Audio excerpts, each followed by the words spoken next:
پکتیکا کې د کرونا دویمه پېښه هم ثبت شوه.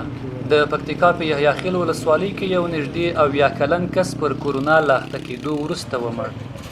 دغه کس د یاد ولایت د یحیی خیل ولسوالۍ اوسیدونکی دی او نږدې 70 کاله عمر یې درلود چې په دې وروستیو کې له ګاونډي هیواد پاکستان څخه تازه راغلی و. د پکتیکا ولایت د عامې روغتیا رئیس اسدالله رسولي وایي چې له یاد کس څخه یې 3 ورځې وړاندې د ټیسټ لپاره نمونه اخیستې وه او نن ورځ یې پایله مثبت راغله، خو نوموړی کس 2 ورځې وړاندې مړ شوی دی. 3 ورځې مخکې د هغه نمونه موږ واخیستله چې کله موږ ته مراجعه وکړه، موږ چې د هغه باندې خبر شو، زموږ د ټیم په واسطه سره هغه ایزولیشن وارډ ته راغلله. ایزولیشن وارډ کې د هغه څخه نمونه واخیستل شوه، نمونه یې کابل ته واستول شوله، خو بعد وخت نه د نمونې د استولو نمونې نه وروسته نفر خپل ژوند له لاسه ورکړله او نن یې ریزلټ موږ سره شریک شو چې هغه مثبت و. بلخوا د کرونا له امله د مړ شوي کس د کورنۍ یو غړی دوست محمد وایي چې په دغه کلي کې شاید تر 15 تنه نور نارینه او ښځې هم پر کرونا ناروغۍ اخته شوي وي. هغه زیاته کړه چې د یاد کلي ډیری کسان د کرونا ناروغۍ نښې، ټوخی، ګرمه تبه او سالنډي لري او امکان لري چې پر کرونا اخته شوي وي.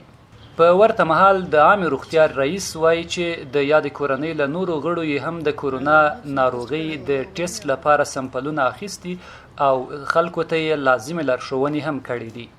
خو کله په هماغه ورځ باندې 3 ورځې مخکې چې کله موږ د یاد پېښې څخه خبر شولو، موږ د هغه کور سکرینینګ کړه او د هغه کور هم کارانتین کړه. متاسفانه ووایم که بدبختانه ووایم چې د خلکو د نه همکارۍ نه او د خلکو د عادي ګڼلو نه دغه ناروغۍ چې عادي ګڼي، ډېر داسې رقم ته عادي ګڼل و. دوی داسې فکر کوله چې دا هېڅ امکان لري چې دا ناروغي د کرونا وي او دا د موږ څوک د باندې مبتلا شي. امکان لري چې د په واسطه سره ډېر کسان مبتلا شي. خو پوښتنه دا ده چې پکتیکا کې خلک د دغې وژونکې ناروغۍ په اړه څومره معلومات لري او عام ولس یې پر وړاندې تر اوسه کوم تدابیر نیولي دي.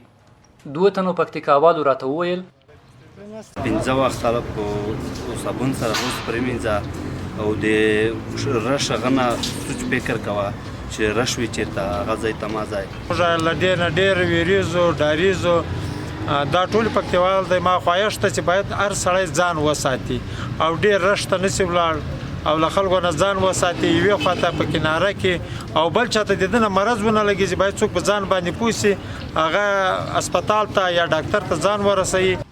د پکتیکا ولایت اوسیدونکي وایي چې په دې وروستیو کې دغه ولایت ته له ګاونډیو هیوادونو ایران او پاکستان څخه سلګونه مسافر راغلي او په ډیری کسانو کې یې د کرونا ناروغۍ نښې هم لیدل شوي، خو د ویرې او شرم له کبله نه غواړي چې د معایناتو لپاره روغتیایي مرکزونو ته لاړ شي.